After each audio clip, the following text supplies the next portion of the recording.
ನಮಸ್ಕಾರ ವೀಕ್ಷಕರೇ, ಇತ್ತೀಚಿನ ದಿನಗಳಲ್ಲಿ ಭಾರತದ ವಿದೇಶಾಂಗ ನೀತಿಯ ಬಗ್ಗೆ ದೊಡ್ಡ ಮಟ್ಟದ ಪ್ರಚಾರ ನಡೆಯುತ್ತಿದೆ. ಹೊರ್ಮುಜ್ ಜಲಸಂಧಿಯ ಮೂಲಕ ಭಾರತಕ್ಕೆ ತೈಲ ಹಡಗು ಬಂದಿದ್ದನ್ನೇ ಒಂದು ದೊಡ್ಡ ಐತಿಹಾಸಿಕ ಸಾಧನೆ ಎಂಬಂತೆ ಬಿಂಬಿಸಲಾಗುತ್ತಿದೆ. ಆದರೆ ಈ ವಿಜಯೋತ್ಸವದ ಹಿಂದೆ ಅಡಗಿರುವ ಕರಾಳ ಸತ್ಯಗಳೇನು, ಸರ್ಕಾರ ಮತ್ತು ಸಚಿವರು ಜನರಿಗೆ ನೀಡುತ್ತಿರುವ ಮಾಹಿತಿಯಲ್ಲಿ ಎಷ್ಟು ಪೊಳ್ಳುತನವಿದೆ ಎಂಬುದನ್ನು ಇವತ್ತಿನ ವಿಡಿಯೋದಲ್ಲಿ ನೋಡ್ತಾ ಹೋಗೋಣ. ನೀವು ನೋಡ್ತಾ ಇದ್ದೀರಾ ಕನ್ನಡ ಪ್ಲಾನೆಟ್ ಯೂಟ್ಯೂಬ್ ಚಾನಲ್. ವೀಕ್ಷಕರೇ, ಭಾರತಕ್ಕೆ ಬಂದಿಳಿದ ಆ ಶೇನ್ ಲಾಂಗ್ ಹಡಗು ನಿಜಕ್ಕೂ ಭಾರತದ್ದೇ ಅಲ್ಲ.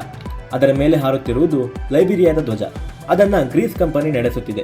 ಆದರೆ ಅದರ ಅಸಲಿ ಮಾಲೀಕರು ಚೀನಾದ ಶೆಂಗ್ ಲಾಂಗ್ ಶಿಪ್ಪಿಂಗ್ ಲಿಮಿಟೆಡ್. ಚೀನಾ ಮತ್ತು ಇರಾನ್ ನಡುವಿನ ಗೆಳೆತನ ಜಗತ್ತಿಗೆ ಗೊತ್ತು.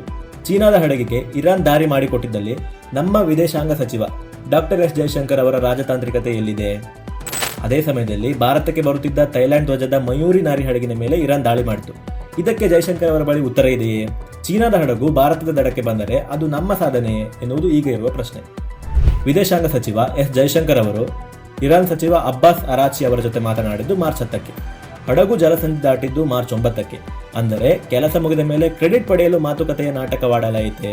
ಇನ್ನು ಪ್ರಧಾನಿ ಮೋದಿ ಅವರು ಇರಾನ್ ಅಧ್ಯಕ್ಷರ ಜೊತೆ ಮಾತನಾಡಿದ್ದು ಮಾರ್ಚ್ 12ಕ್ಕೆ. ಹಡಗು ಬಂದ ಮೇಲೆ ಮಾತುಕತೆಯನ್ನು ನಡೆಸಿ ಅದನ್ನು ರಾಜತಾಂತ್ರಿಕ ಯಶಸ್ಸು ಎನ್ನಲು ಸಾಧ್ಯವೇ?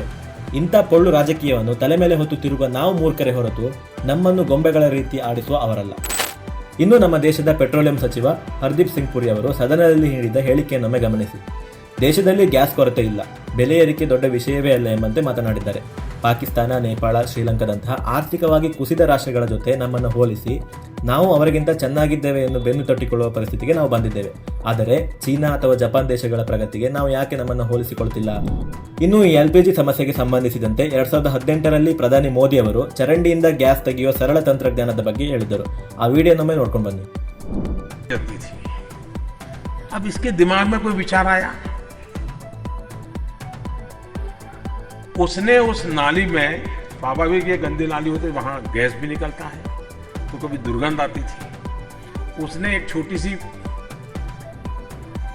बर्तन को उल्टा करके उसमें छेद करके एक पाइप डाल दी और जो गटर से गैस निकलता था वो पाइपलाइन से उसके अपने चाय के ठेले में ले लिया और वो चाय बनाने के लिए उसी गैस का उपयोग कर करके चाय बनाता था.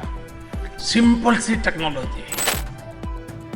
ಮೋದಿ ಅವರು ಹೇಳಿದಷ್ಟು ಸುಲಭವಾಗಿ ನೇರವಾಗಿ ಗ್ಯಾಸ್ ಪಡೆಯಲು ಸಾಧ್ಯವಿಲ್ಲ. ಅಲ್ಲಿ ತ್ಯಾಜ್ಯಗಳನ್ನು ಬ್ಯಾಕ್ಟೀರಿಯಾಗಳ ಜೊತೆಗೆ ಕೊಳೆಸಿ ಮಿಥೇನ್ ಉತ್ಪಾದಿಸಿ ಅದನ್ನು ಕಲೆಕ್ಟರ್ಗಳ ಮೂಲಕ ಸಂಗ್ರಹಿಸಿ ಬಳಸಲಾಗುತ್ತದೆ. ಭಾರತದಲ್ಲಿ ಈಗಾಗಲೇ ಸುಮಾರು 1.8 ಮಿಲಿಯನ್ ಸಣ್ಣ ಬಯೋಗ್ಯಾಸ್ ಪ್ಲಾಂಟ್ಗಳಿವೆ. ಅಂತಿಮವಾಗಿ ಈ ತಂತ್ರಜ್ಞಾನದ ಸಾಧ್ಯತೆಗಳಿದ್ದರೂ ಸಹ ದೇಶದಲ್ಲಿ LPG ಸಿಲಿಂಡರ್ಗಳ ಕೊರತೆ ಏಕೆ ಎಂಬುದು ಈಗ ಇರೋ ಪ್ರಶ್ನೆ. ಇದಕ್ಕೆ ಉತ್ತರ ಸರ್ಕಾರದ ಮೇಂಟೆನೆನ್ಸ್ ಗಬ್ಬೆದ್ದು ಹೋಗಿದೆ ಎಂಬುದೇ ಇದಕ್ಕೆ ಉತ್ತರ.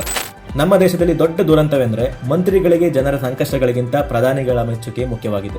ಹರ್ದೀಪ್ ಸಿಂಗ್ ಪುರಿ ಆಗಲಿ ಅಥವಾ ಜಯಶಂಕರ್ ಆಗಲಿ, ಕೇಂದ್ರದ ಎಲ್ಲ ಸಚಿವರು ಇವರೆಲ್ಲರೂ ಕೆಲಸ ಮಾಡುತ್ತಿರುವುದು ಪ್ರಧಾನಿಗಳ ಇಮೇಜ್ ಉಳಿಸಲು ಹೊರತು ಜನರ ಹೊಟ್ಟೆ ತುಂಬಿಸಲಿಕ್ಕಲ್ಲ. ಒಂದು ಹಡಗು ಬಂದಿದ್ದನ್ನೇ ದೊಡ್ಡ ಸಾಧನೆ ಎನ್ನುವ ನೀವು ಬಾಕಿ ಉಳಿದಿರುವ 28 ಹಡಗುಗಳ ಗತಿ ಏನು ಎಂದು ಯಾಕೆ ಕೇಳುತ್ತಿಲ್ಲ? ಈ ಪ್ರಶ್ನೆಯನ್ನು ನಾವು ಸರ್ಕಾರಕ್ಕೆ ಕೇಳಬೇಕಿದೆ. ವೀಕ್ಷಕರೇ, ದೇಶದಲ್ಲಿ ರಾಜತಾಂತ್ರಿಕತೆ ಎನ್ನುವುದು ಕೇವಲ ಪ್ರಚಾರದ ವಸ್ತುವಾಗಿದೆ.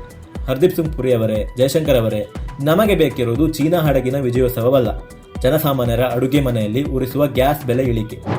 ಸುಳ್ಳು ಅಂಕಿಅಂಶಗಳ ಮೂಲಕ ಜನರನ್ನು ದಾರಿ ತಪ್ಪಿಸುವುದನ್ನು ಮೊದಲು ನಿಲ್ಲಿಸಿ.